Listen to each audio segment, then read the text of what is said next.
Je vous propose donc de rentrer dans notre premier sujet de préoccupation, et le premier regard qu'on a souhaité consacrer à un thème ô combien important et humain, puisque effectivement l'humain est ce qui fait le lien entre nous tous ici, ce qui fait aussi le lien de la politique que Farida Adlani a exposée, cette politique de région solidaire où on a souhaité replacer l'homme, l'humain, le faire sens, le faire société au cœur de la politique, au cœur de nos actions, et surtout également une politique de région solidaire qu'on a souhaité comme non plus descendante, pensée à la place d'eux, pour les autres, mais plutôt comme étant une politique dans laquelle on invite chaque citoyen, chaque acteur à être lui-même un acteur du changement, lui-même un acteur de la transformation et en tout cas de ce lien de solidarité dont on a beaucoup besoin. Et l'actualité récente est venue encore nous le rappeler.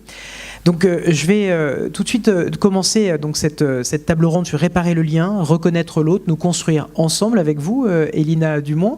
Vous êtes aujourd'hui comédienne, vous savez un petit peu nous raconter le sens de votre engagement, son origine aussi, puisque vous n'oubliez pas d'où vous venez, avec un parcours pour le moins extrêmement difficile à la rue. Vous avez gardé beaucoup de choses de votre expérience, de votre vie, de ce parcours de l'exclusion que vous avez directement vécu dans votre chair. Et vous en avez fait une force, en tout cas quand on vous lit, puisque vous êtes aujourd'hui comédienne, on vous entend aussi à la radio, sur une radio nationale, et puis vous avez raconté dans une pièce de théâtre des quais à la Seine, et puis dans un ouvrage qui s'appelle Longtemps j'ai habité dehors, qui a été publié en 2013, votre expérience. Et aujourd'hui, donc vous avez beaucoup d'engagement, mais vous avez notamment accepté d'accompagner Valérie Pécresse et de nous accompagner sur une thématique qui est donc une thématique très importante pour la région, qui est celui des femmes, des femmes à la rue, qui sera la grande cause régionale 2019. Et donc on aimerait vous entendre sur à la fois nous raconter le sens de votre mission aujourd'hui, et puis que vous nous parliez un petit peu de la situation de l'exclusion aujourd'hui, et puis je vous poserai un petit peu des questions entre le vouloir et le pouvoir s'en sortir. D'accord. Donc je vais commencer par me présenter. Et ce que je vais vous raconter, malheureusement, est toujours d'actualité en 2018. Alors, pour ma part, sur décision de justice, j'ai été placée, à l'époque, on disait DAS, parce que j'étais enfant en danger. Ma mère avait de graves problèmes psychiatriques. J'ai été placée en pouponnerie, ensuite de famille d'accueil en famille d'accueil. Bref, à 14 ans, j'étais en seconde, je rêvais de faire des études. L'éducation nationale a décidé que j'avais de graves problèmes psychomoteurs. Et là, c'est la chute. Donc je suis en échec scolaire, et de 14 ans à 18 ans, je fais des fugues. J'étais dans la Sarthe, donc la Sarthe, Paris, c'était pas très loin. Et à 18 ans, je sors du dispositif DAS, aide sociale à l'enfance, alors que j'étais pupille de l'État. Donc de 18 ans à 19 ans, j'ai fait ce qu'on appelle de la rue sèche. C'est-à-dire que quand vous arrivez à la rue, personne ne vous a prévenu qu'il y avait un numéro qui s'appelait le 115, qu'il y avait le Secours Populaire, qu'il y avait la Croix-Rouge, enfin bref. Donc j'ai été un peu au hasard des rues.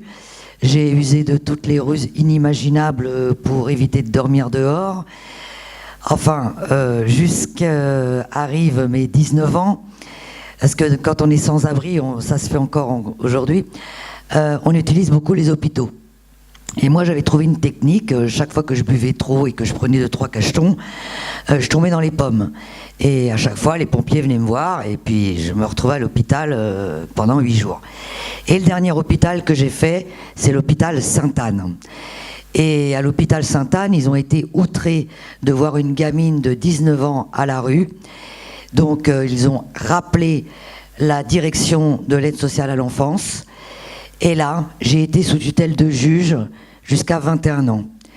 Et j'ai rencontré un juge, Hervé Hamon, qui est devenu par la suite président du tribunal pour enfants à Créteil, que je n'oublierai jamais, que je ne remercierai jamais assez, qui m'a dit « Écoute Elina, on va s'occuper de toi à une seule condition, que tu ailles voir un psychiatre 3 fois par semaine. » Bon, évidemment, j'ai dit oui, j'avais pas envie d'aller dans la rue.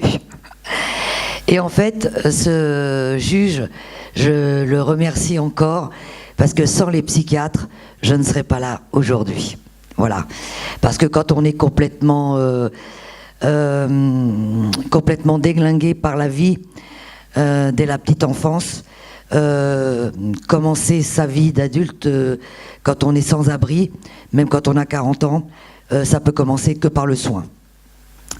Ensuite, à 21 ans, donc ma tutelle de juge est terminée, mais mon rapport à la loi est quand même plus solide.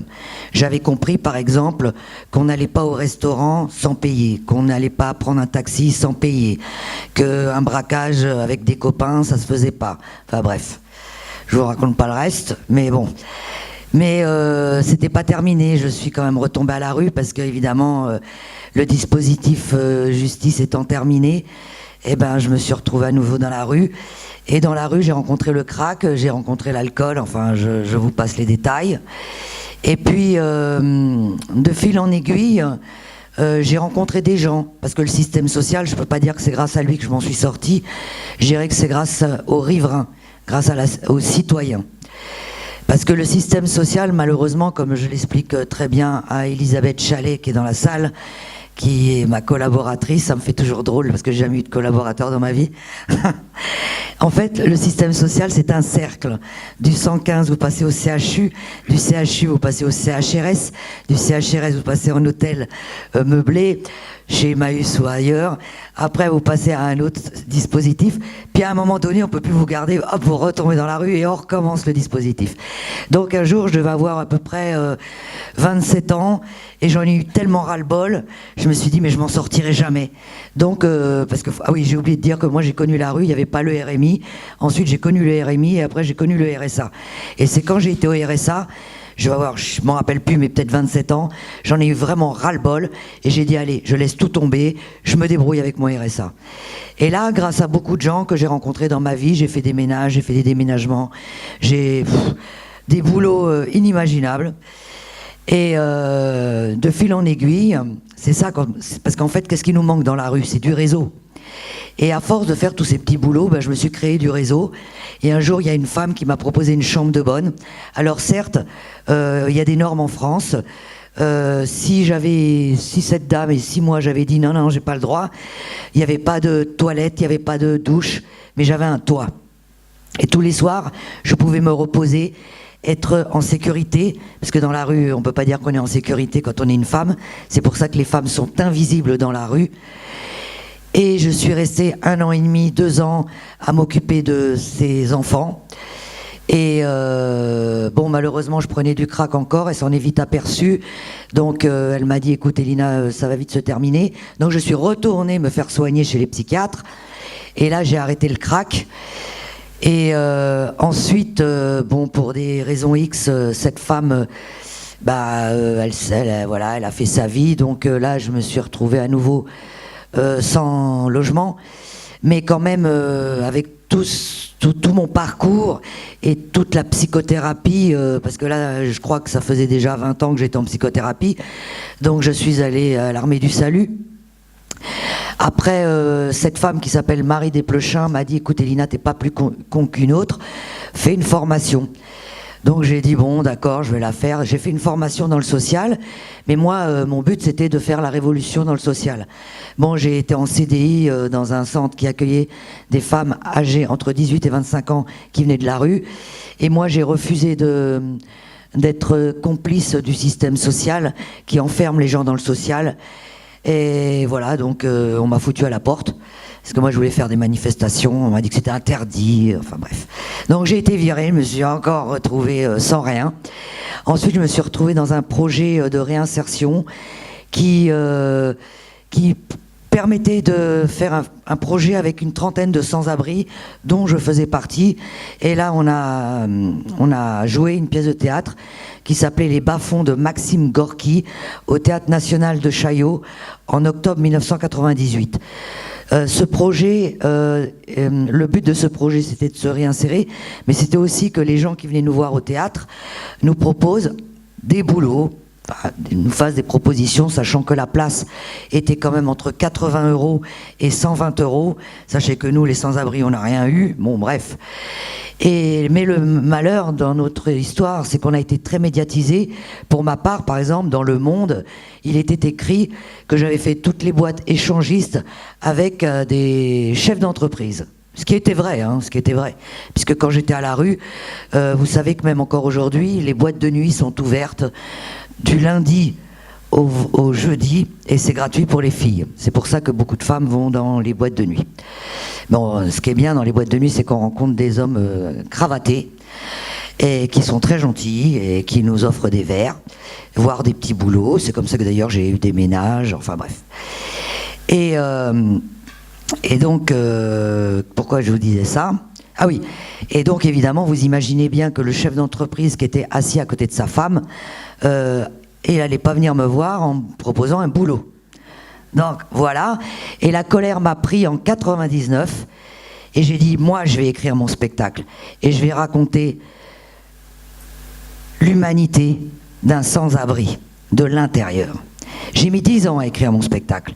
Parallèlement, incroyable mais vrai, cerise sur le gâteau, Marie Desplechin sort un best-seller qui s'appelle Sans moi et qui raconte mon histoire avec son histoire. Une rencontre d'une bourgeoise qui, elle, était en pleine dépression, qui chialait pour un rien, et d'une fille qui venait de la rue et qui, elle, avec un rien, était contente. Voilà. Et elle raconte tout ça dans le livre. Et elle investit dans des chambres de bonne. Donc en 2003... Donc je me retrouve dans une chambre de bonne où il n'y avait ni toilette ni rien. D'ailleurs c'est interdit de louer ces chambres de bonne, mais moi je m'en foutais. Et je l'ai suppliée. Elle m'a loué cette chambre de bonne pour 150 €. Pendant 10 ans j'y suis resté. Il n'y avait rien. Quand je vous dis qu'il n'y avait rien, il fallait toujours que j'aille me doucher à droite à gauche. J'en ai profité pour me soigner les dents, parce qu'à cause du crack, mes dents étaient toutes pétées. Par contre, ma fierté, c'est que mes dents, c'est moi qui me les suis payées. Et mes dents sont en porcelaine. J'ai bouffé des patates. Mais je suis fier, j'ai payé mes dents toute seule. Parce qu'au RSA, ils voulaient me mettre des dents en ferraille, et moi je voulais pas ressembler à Joe Star. Non mais je vous assure que c'est vrai ce que je vous raconte. Je suis retourné voir la psychiatre, j'ai travaillé comme une malade pour me payer mes cours de théâtre professionnels, mes cours de clown, mes cours de mime, enfin bref, j'ai fait la totale. Tout ça a duré 10 ans. En 2012, enfin je joue mon spectacle. Et j'appelle tous les journalistes qui m'ont médiatisé en 98. Il y en a un qui vient, un mec de Libération. Et lui, il me dit que c'est bien. Bon, moi, je le crois qu'à moitié, mais bon, apparemment, il m'a rappelé. Et là, il écrit mon portrait dans Libération. Et ensuite, Flammarion est venu vers moi. Et Flammarion m'a proposé d'écrire mon livre « Longtemps, j'ai habité dehors », qui est toujours en vente, puisqu'il a été réédité dernièrement. Et j'ai eu mon premier studio par le social. Je suis en HLM, là, toujours. 19 mètres carrés, 550 €, j'ai du mal à le dire tellement je trouve ça cher. À Jaurès, il faut savoir que pour avoir ce studio, j'ai magouillé, c'est écrit dans toute la presse parce que moi je suis une grande gueule, et je dénonce toujours le système social actuellement. On m'a demandé de prouver que je gagnais 1800 € net par mois. Donc, je ne sais pas si vous êtes d'accord avec ça, mais enfin je trouve ça énorme. Bon, bref. Et aujourd'hui, je suis dans le logement social. J'ai eu mon studio à 44 ans. Et quand j'ai eu mes 44 ans, j'allais sur mes 45. J'avais tellement les boules, parce qu'au bout du compte, j'ai passé mon temps à chercher un toit. J'ai dit, mais qu'est-ce que je vais faire? Je vais bientôt avoir 50 ans. J'ai dit, maintenant, je vais en faire un combat. Et voilà, je lutte contre l'exclusion auprès de nombreuses associations, à travers mon spectacle, à travers mon livre, à travers beaucoup de conférences.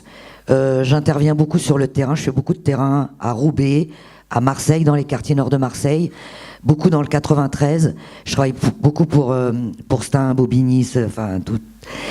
Et franchement, je voudrais finir comme ça. Je voudrais remercier vraiment Valérie Pécresse de me faire confiance, parce que les gens qui me connaissent mal savent que je suis une fille qui a vraiment une grande gueule. Elisabeth Chalet le sait très bien quand j'ai quelque chose à dire. J'ai pas peur de le dire. Elle peut s'appeler Valérie Pécresse ou je sais pas qui, ou Madame Schiappa par exemple, avec qui j'ai eu des échanges très houleux sur Twitter et aux grandes gueules. Mais voilà, mais je suis une fille en fait, voilà, je suis franche, Mais en tout cas, je sais dans quelle direction, enfin je pense savoir dans quelle direction il faut aller pour que les choses s'arrangent, pour qu'il y ait de moins en moins de sans-abri dans la rue. Merci à tous.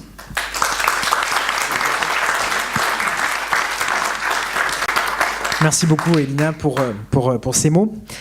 Je voudrais juste vous poser une question. Dans vos ouvrages, vous faites souvent la différence entre le pouvoir s'en sortir et le vouloir s'en sortir.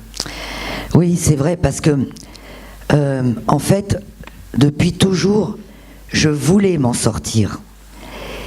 Mais c'est pour ça que j'insiste sur entre vouloir s'en sortir et pouvoir s'en sortir, il y a un pas, il y a un pas énorme. Parce qu'en fait, j'avais beau vouloir m'en sortir, et d'ailleurs, même quand les gens me disaient « tu finiras en prison » ou « tu finiras prostituée », je me disais « mais non, moi je veux m'en sortir ». Mais pour pouvoir s'en sortir, faut-il avoir les moyens de s'en sortir. Avoir les moyens de s'en sortir, ça veut pas dire l'argent. Ça veut dire avoir les moyens intellectuels pour réfléchir. C'est pour ça que, par exemple, la psychothérapie, enfin les psychiatres, eux m'ont beaucoup aidé à m'en sortir. Ensuite, le fait que j'ai fait une formation, ça m'a aidé aussi beaucoup à m'en sortir. D'avoir accès à la culture, c'est pour ça que je salue tout le travail que fait ATD Quart Monde, qui travaille vraiment avec la culture. Ça ouvre l'esprit vers le monde. Parce que quand on est dans la rue, on croit que déjà on en veut à la terre entière, on en veut à l'institution, puis moi encore plus parce que je venais de la DAS, alors donc c'était multiplié par 1000 avec l'éducation nationale bien sûr. Et on est beaucoup centré sur soi-même. Et donc, c'est pour ça que je dis toujours, bien sûr que le RSA, c'est bien, mais si on s'arrête qu'au RSA, les gens risquent de rester au RSA pendant de très longues années. C'est pour ça qu'il faut, pour s'en sortir, faut-il encore apprendre à réfléchir, alors par différents moyens, par différents dispositifs. Moi, ça a été retourner à l'école. Je pense que l'école, c'est un bon élément. Il y en a, voilà, moi j'ai rencontré des sans-abri, ce qui les a sortis, c'est les jardins partagés, d'autres c'est la cuisine, d'autres c'est avoir retrouvé leurs enfants qui ont été placés à l'aide sociale à l'enfance. Enfin, il y a plein de façons, mais je pense quand même qu'il faut commencer par le soin. Moi, vous savez, ma psychiatre, un jour je suis allée la voir, je vais avoir 37 ans, et je lui disais, ouais, j'en ai marre, j'y arrive pas.